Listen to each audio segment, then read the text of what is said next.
Good evening, ladies and gentlemen, and welcome to another video. This is Retro Reviews Plus, and yeah, I'm just doing a short video here. I got a new SD card today. The one I had was only a 3 gigs capacity, and that's not very much recording time, especially in HD. So I upgraded, went and got a 32 gig SD card for my video camera. So thought I would plug it in and make sure it works. And so I was like, well, got it in there. Let's try it out and do a video while I'm at it. So as you can see from the title and the shirt I'm wearing, yeah, we're talking Halloween today. I'm sharing my thoughts on the series and overall, and also sharing my collection. You know, starting with this one right here. That's the very first one, with the VHS in all its glory. Yeah. So if this is your first time viewing this channel, you know, tap that subscribe button, and also tap the bell next to it. That way you'll be notified anytime I upload a new video. So yeah, like this video, comment on this video, share this video, and without further ado, let's get into this. What is up, guys? This is Retro Reviews Plus coming at you with a surprise super short bonus video. I just thought I would get my Halloween movie collection here for y'all to see. These are the Halloween movies that I own. I did have another one, but recently got rid of it. That would be number 6, because I recently did a Halloween marathon and watched them all. And yeah, number 6 stood out to where it was kind of like, that really 6 is where it went wrong for me. As you can see, I have 1, 2, 4, and 5, then H20 Halloween Resurrection, and then the 2018 Halloween movie, which we'll get into about that one. But let's first talk about the classics, the older ones. You know, Halloween. You know, what's there to say about it? It's great. You know, the first one.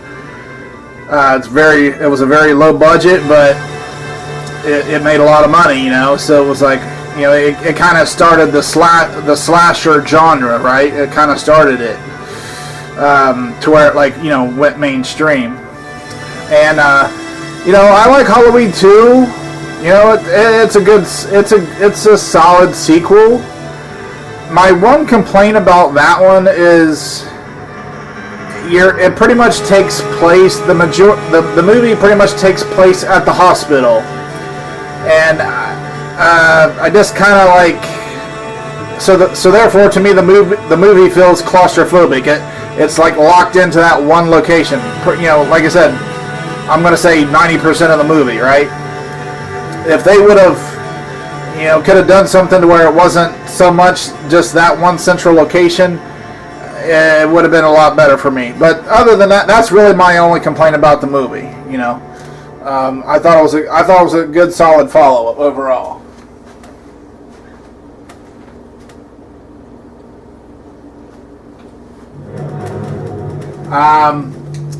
Halloween 3, of course, I don't own it. I'm not against owning that one. It's kind of, to me, they just should have called it something else. You know, if it's the black sheep of the family, because, you know, it doesn't have Michael Myers in it. So if just the movie on its own, it's okay.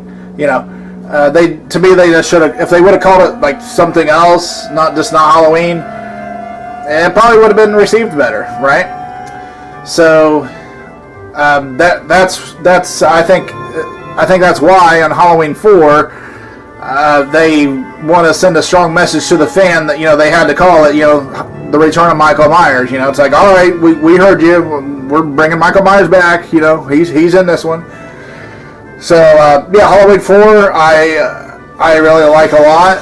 It's one of my favorite ones. Probably even like it better than Halloween 2. It's close, but again, I think with Halloween, with the hospital thing, and that's the advantage Halloween 4 has over 2 is, it's not just stuck at that one location. I think that probably puts it over the top for me. And then 5, it's like the producer of these Halloween movies, Mustafa Akkad. He was talking about when they made 5, The Revenge of Michael Myers. He said they were drunk off the success of 4, because Halloween 5 came out 1 year later, right? So he said they were drunk off the success of 4, because 4 did do pretty well for them at the box office, and they went ahead and made it. Now, for me, I love Halloween 5. I think it there's a lot of mystery going on, because you see that guy with the boots and everything, and the long black coat following Michael, and you're like, who is this guy, right? And so that's really what kept, it's unfortunately in part 6 they revealed who the guy was. He was a doctor at the sanitarium, but he was trying to control Michael. That's where it fell apart for me. 6, to me, 5 still works because there was still this mystery. There was this intrigue, like, who is this? What's going on here? And especially at the end when he broke him out of jail. I'm sorry, if you all haven't seen it. I'm sure, it's an old movie, so hopefully I'm not spoiling it for anybody, but he broke Michael out of jail, and it left you hanging there. That was like the last thing you seen. And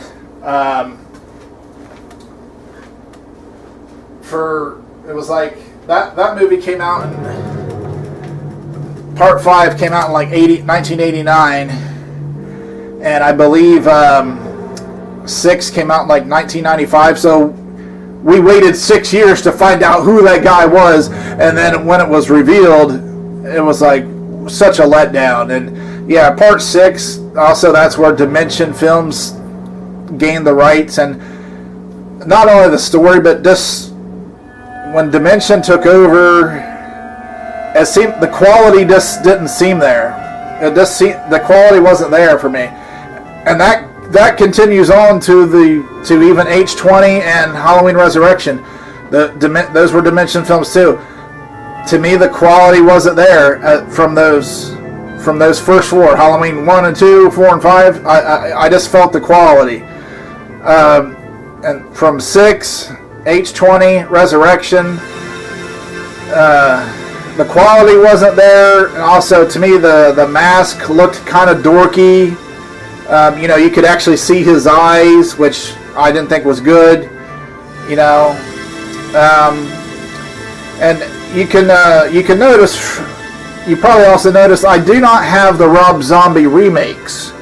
I'm not a fan of those. Typically I'm not a fan of remakes in general. But when I seen what Rob Zombie did, particularly with the first one, because I didn't even bother with watching the second one. I didn't watch all the first one all the way through.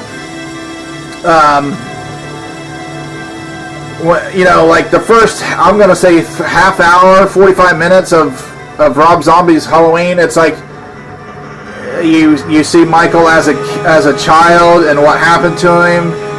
And it's like basically he felt the need to explain what happened to Michael, why maybe this is why he turned out the way he did. I thought that was a huge mistake, because you're like, oh, okay, so now since you explained it to us and saw Michael as a kid, it made him more human. It just kind of like took away the mystique, and because all those other previous films, it was always like, well, who is this guy? Who is it? Who is that behind the mask? Why does he do these things?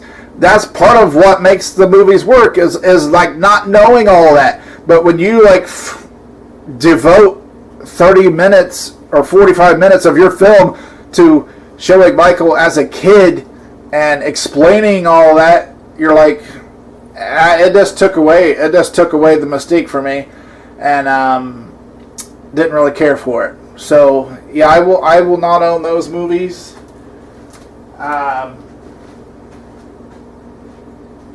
and then you have the 2018 Halloween, right? Which I have mixed feelings on that one. Overall, if you just overall as a Halloween movie, yeah, it's solid. It's pretty good. Just wasn't crazy with the fact that they retconned all the sequels, including even, Halloween 2 and H2O, which, Jamie Lee Curtis appears in those movies, so it's like, I just can't pretend those movies don't exist now, because that's what the storyline was. It's like Halloween 2018 is a direct sequel to Halloween 1. So they're like basically 2 and all the sequels after that didn't happen. It's like, well, we're not robots, so we can't delete those movies from our memories. So it's like, I'm not a fan of the retconning the sequels like that. Terminator Dark Fate did the same thing, and that's a whole nother story for a different video. I won't get into that. But, overall, 2018 Halloween movie, it was solid, okay? It's watchable. I would watch that probably before I would watch H2O and Resurrection again. So, yeah. But, yeah, these are my, you can see, these are, most of them are on VHS, of course, except for the 2018 one. There's the back of that. Yeah. Now, like I said, yeah, here's the, I pay attention to details. This Halloween 2, it evaded me for a long time. And I don't know if you guys know much about VHS, but you can see here. See that tape? The thickness of it? That's how you know it's recorded in standard play mode, or also known as SP mode, which is better video quality. So I'm always wanting to make sure I get the VHS tapes that are recorded in SP mode. Most of them are in SP mode, but this first Halloween, the first two actually, I've seen where they record it in EP mode, which stands for extra play, and basically that was the studios. That was them trying to save money, because when you record tapes in extra play, you don't have to use as much tape. That's the plus.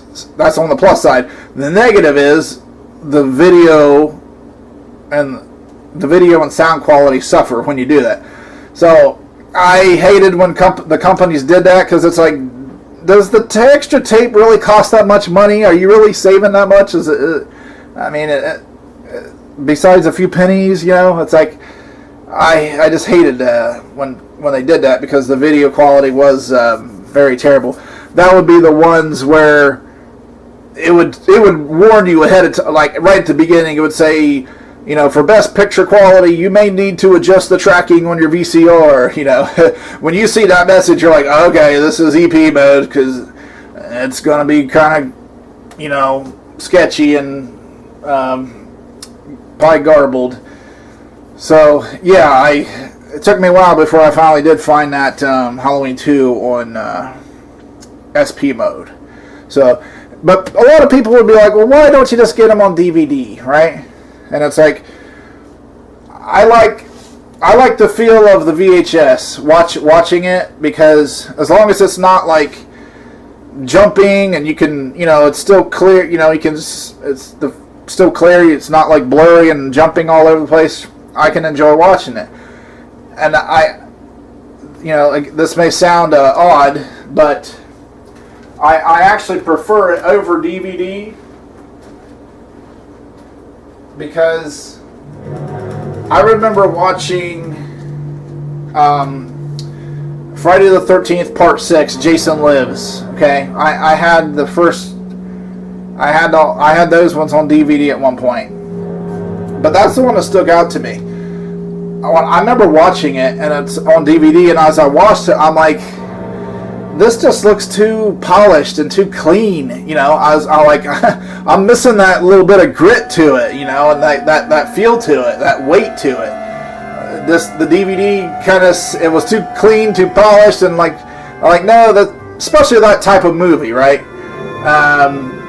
Now, if it's something like Star Wars, something with a lot of special effects that's very visual, yeah, you probably want to go with the DVD for something like that. So it all depends on the type of movie we're talking about. But yeah, Halloween, Friday the 13th, I would prefer the VHS over the DVD. So yeah, hopefully that makes sense. That's just my take on it. But yeah, I did a review on Halloween 4 a while back. You know, it was one of my old videos. Maybe I'll do a review of all these movies. Well, I probably won't do H20 and Resurrection. I don't know. It's just those two are kind of my least favorites that are in my collection here. Yeah, basically my favorites are 1, 2, 4, and 5.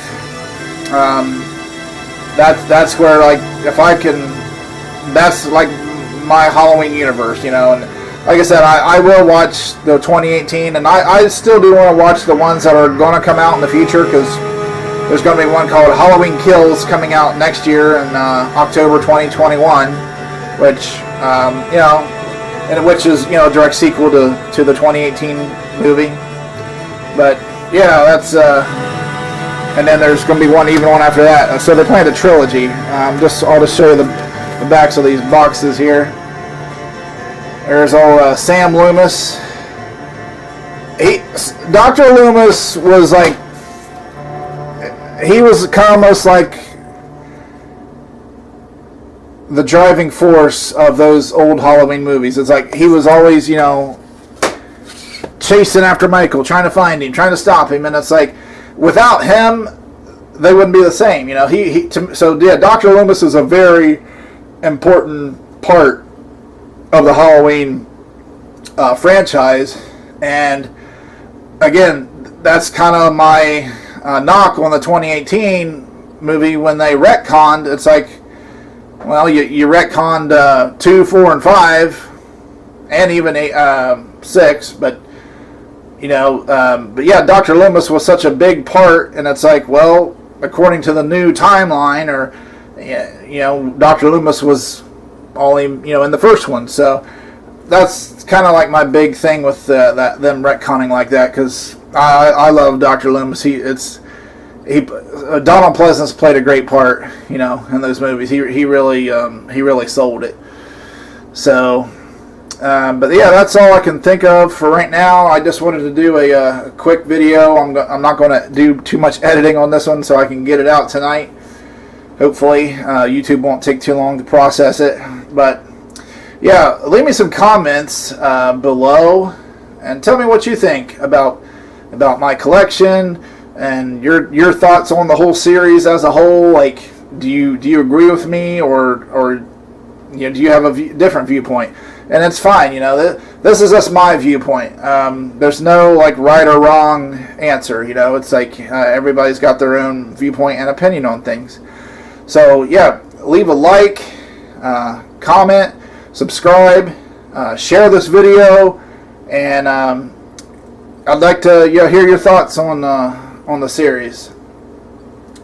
So anyways, guys, that's the video for now. Until next time, have a good one.